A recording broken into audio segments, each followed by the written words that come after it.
Madame, Monsieur, bonjour tout d'abord. Merci, Monsieur le Directeur. On est très ravis d'être dans la Bibliothèque nationale. Aussi pour Si Hassan, Jean-Pierre, tout le monde qui ont participé et préparé à des colloques qui, surtout aujourd'hui, focalisent le travail sur la migration. Bien sûr, le nombre de Tunisiens à l'étranger, aujourd'hui, à cet instant, à peu près 1 300 000. Presque 700 000 qui sont installés en France. Le nombre des émigrés tunisiens ou de la diaspora tunisienne à l'étranger augmente moyennement 5%.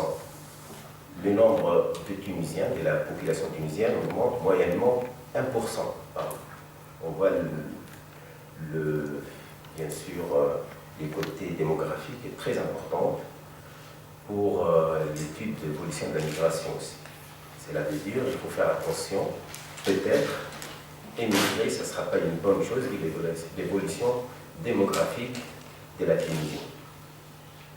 À peu près chaque année, l'augmentation à peu près 50 000 ou un peu plus.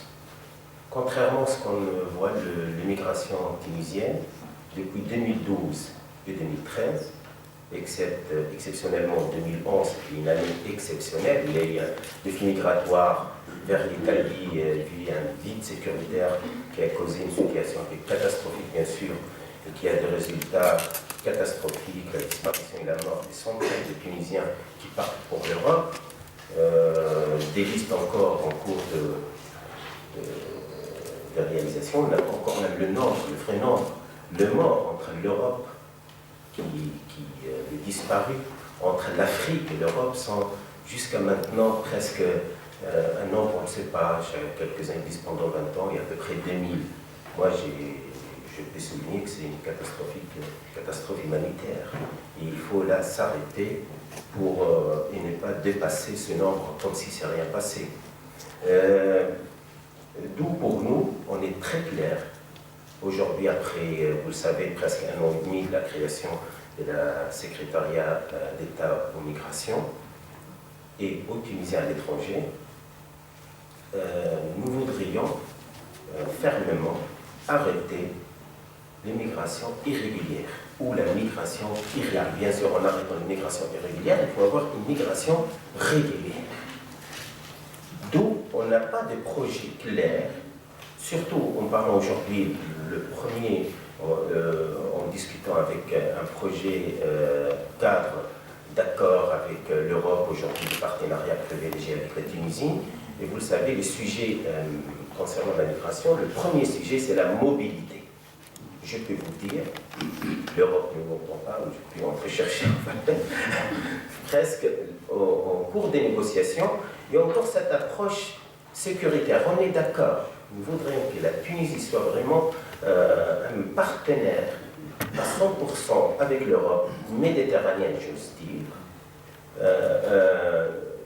sur le plan sécuritaire. Alors, ce qui se fait aujourd'hui, les 27 pays européens travaillent seuls et considèrent la Tunisie tout seul, le Maroc tout seul, bien sûr le Maghreb, l'initiative que j'ai saluée, le ministre des Affaires étrangères algérien, qui nous a invités pour une réunion de coopération migratoire maghrébine.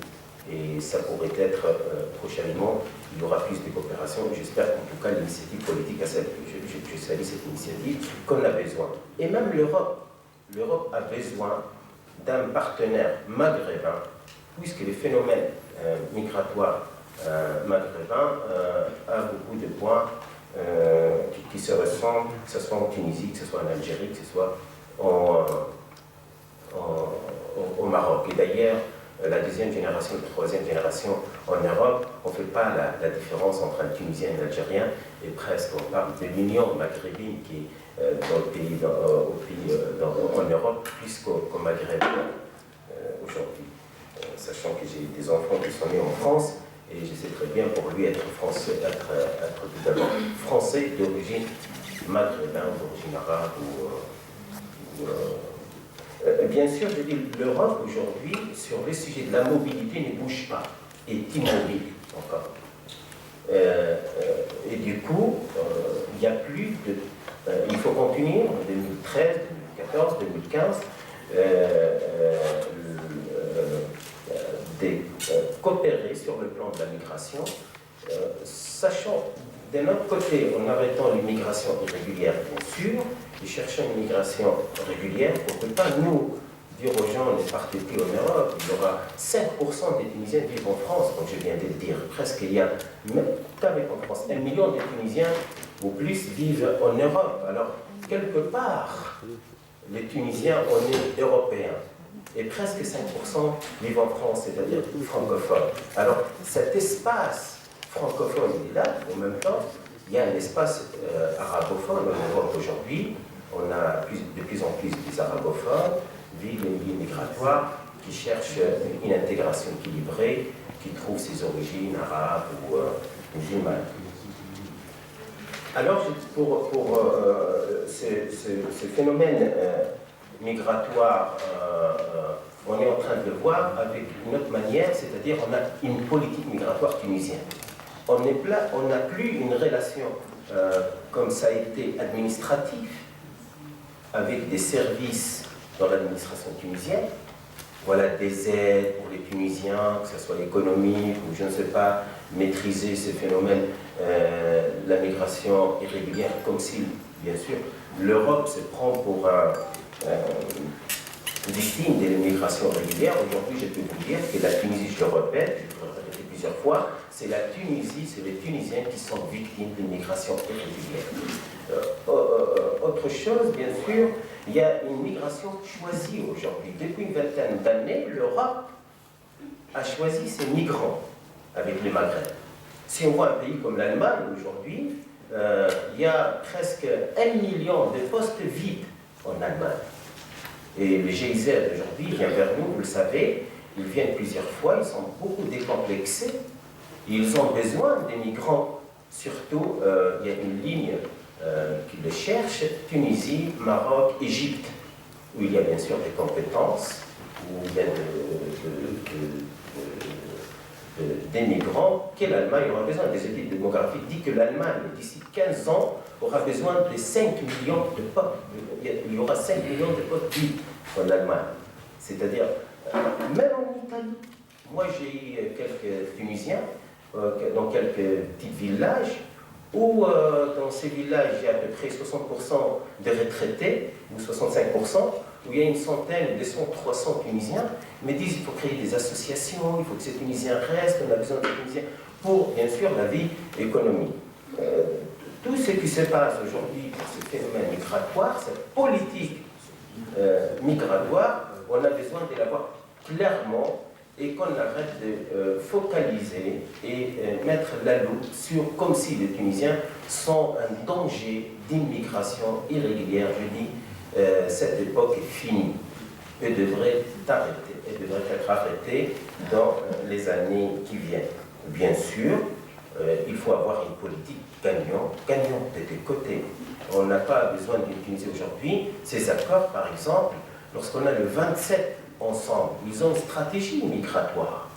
Une stratégie de 5 ans, de 10 ans, de 15 ans, de 20 ans. Nous, à peine après la Révolution, bien sûr, l'État tunisien a gardé heureusement sa continuité, aujourd'hui après la Révolution, mais j'avoue qu'on n'a pas encore une stratégie migratoire. C'est pour cela qu'on est en train de travailler pour mettre en place une stratégie migratoire tunisienne, une politique migratoire tunisienne. Et là, il faut voir les spécialistes. Vous le savez très bien, vous l'avez cité, monsieur le directeur, que c'est presque la société civile, c'est des chercheurs qui ont travaillé sur la migration. Et l'État, bien sûr, n'a pas cette vision stratégique de la migration.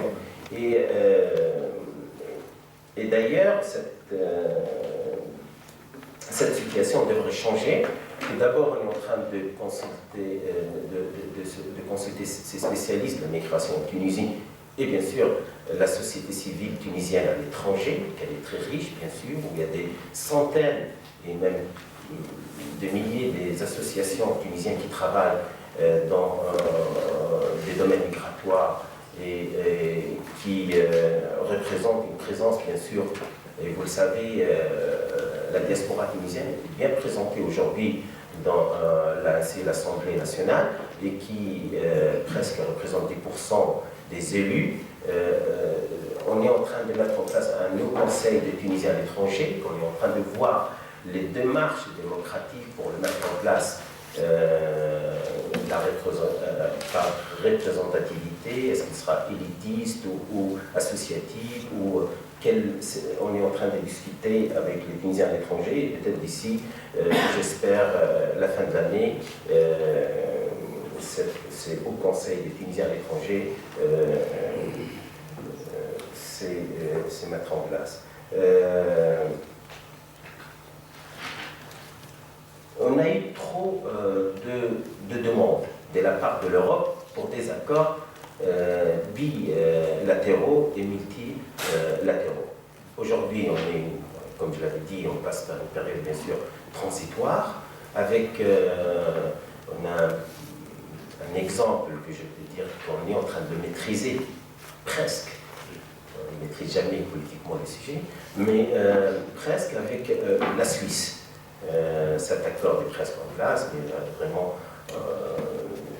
vu la situation de l'ANC aujourd'hui, il n'est pas encore ratifié par l'ANC. Cet accord entre la Suisse et la Tunisie, ça viendra bientôt. Aussi, un autre accord demandé par l'Italie. Je ne vous cache pas qu'on n'a pas beaucoup admiré le projet d'accord. Et on l'a trouvé trop sécuritaire. On n'est pas anti-sécuritaire, c'est le contraire, on peut bien travailler sur le côté sécuritaire, c'est dans notre intérêt. Mais le problème, aujourd'hui, il faut avoir un accord, on est presque satisfait d'un accord qu'on les considère, les considérer d'ailleurs, qui est l'accord de 2008 avec la France, où il est beaucoup plus pluridimensionnel, il est dans le sens où met en place une vision stratégique, migration et développement, presque. Aussi, l'accord, comme j'ai dit, avec l'Europe aujourd'hui, de partenariat privilégié, qui est un accord, je peux dire, très important, historique, mais aussi pourrait être un peu dangereux s'il ne se fait pas dans l'intérêt de la Tunisie. Beaucoup de pression, on les sent, on se sent des fois de la faiblesse, mais la société civile n'est pas aussi, et fait partie.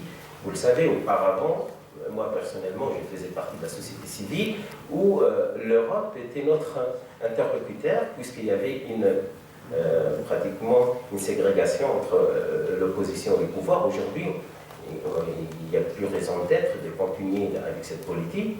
La société civile tunisienne est partenaire de ces accords et devrait être vraiment, bien sûr, écouter. C'est ce qu'on essaie de le faire, que ce soit l'opposition, que ce soit les spécialistes d'immigration ou d'autres partenaires.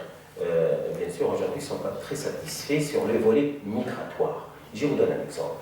Ce projet concernant la mobilité. Il y a la mobilité de l'Europe vers le Maghreb, vers la Tunisie.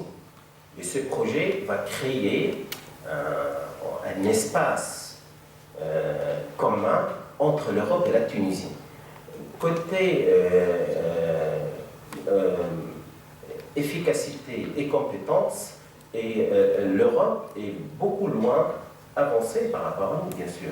On est très content que la Tunisie s'attire vers le haut, vers l'Europe, bien sûr, surtout bien sûr, le domaine économique, c'est un domaine de concurrence. Ce n'est pas un domaine des accords égal à égal, bien sûr. Mais ces concurrences, on n'est pas encore prêt.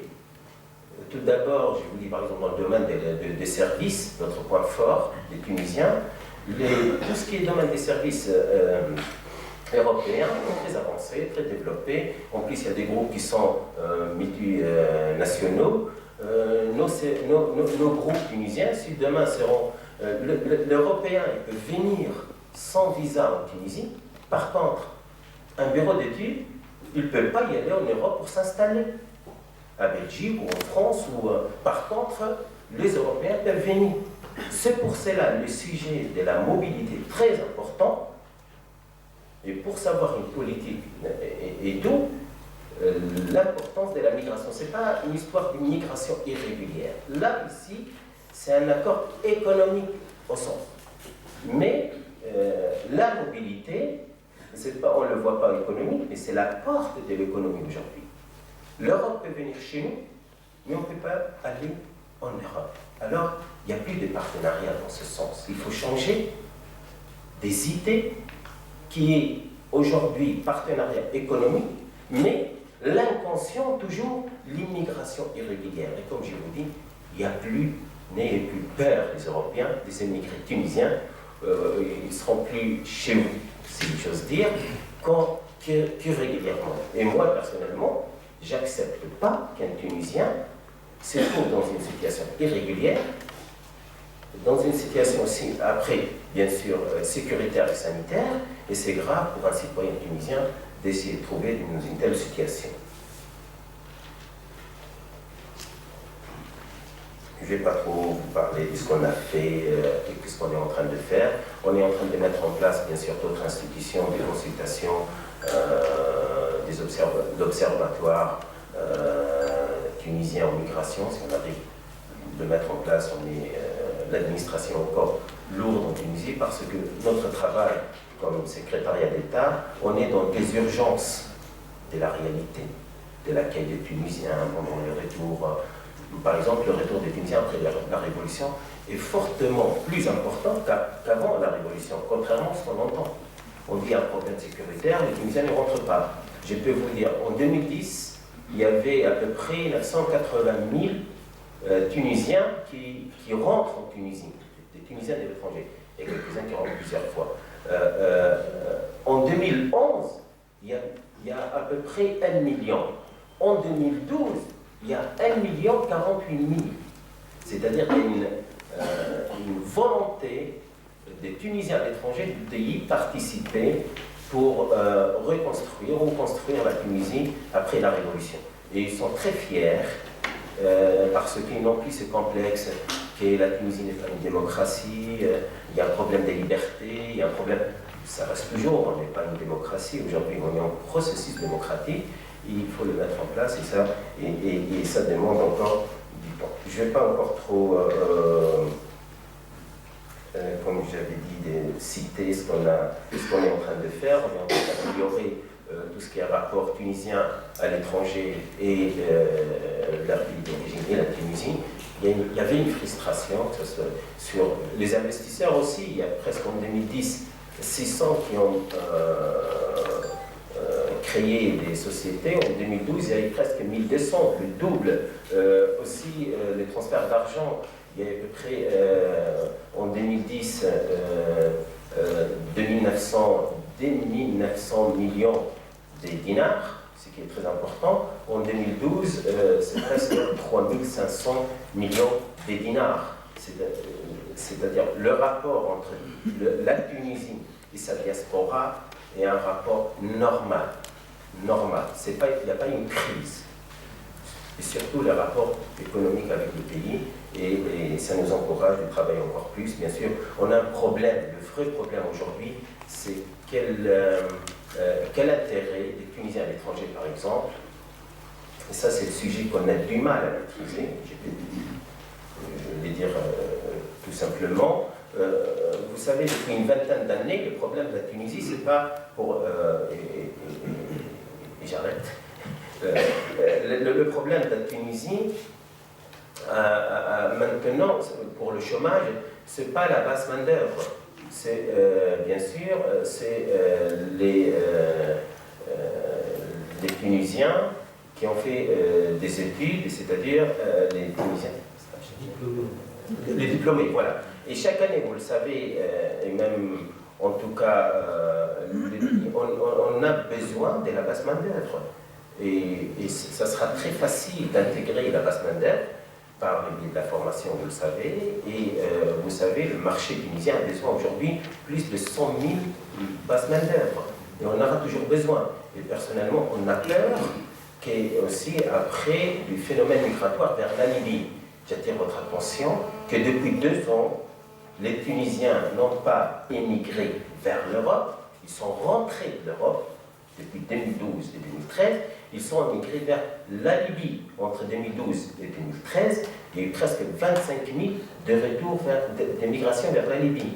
Et d'après une étude qu'on a fait entre l'OTE, l'Office des Tunisiens à l'étranger, et l'OIM, 70% des Tunisiens qui étaient en Libye avant la révolution sont déjà de retour installés en Libye. J'ai dit, on a un problème aussi, on a une vraie peur que demain, le marché libyen, qui n'est pas encore dans l'économie tunisienne lorsqu'il fonctionnera normalement, a besoin de des millions de la main-d'œuvre. Et vous savez que les Égyptiens, ils étaient des millions en Libye. Nous, aujourd'hui, on est presque 50 000, c'est rien du tout aujourd'hui en Libye. Et il y a de plus en plus des Libyens qui sont en Tunisie. Vous savez, entre 600 000 et 800 000 Libyens en Tunisie. Cela veut dire que le partenariat après aussi sera plus importante.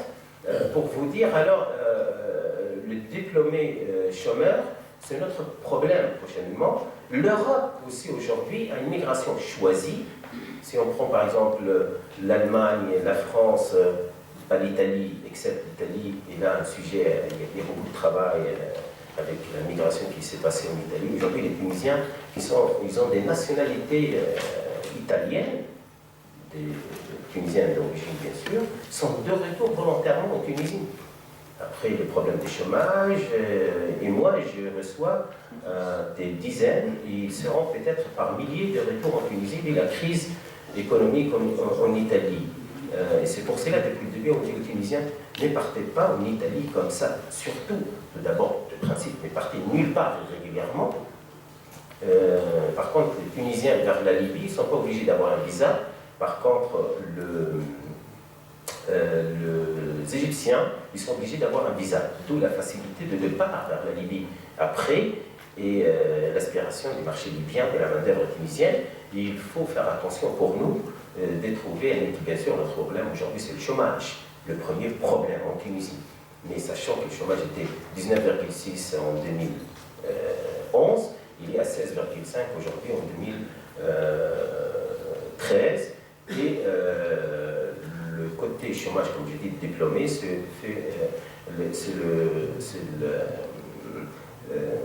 le pourcentage le plus important. D'où ces problèmes, ces phénomènes, il faut savoir comment les gérer. Mais l'émigration des compétences tunisiennes n'est pas la solution aujourd'hui. On se sent que l'Europe est beaucoup plus efficace que nous pour que nos compétences s'intègrent dans les économies.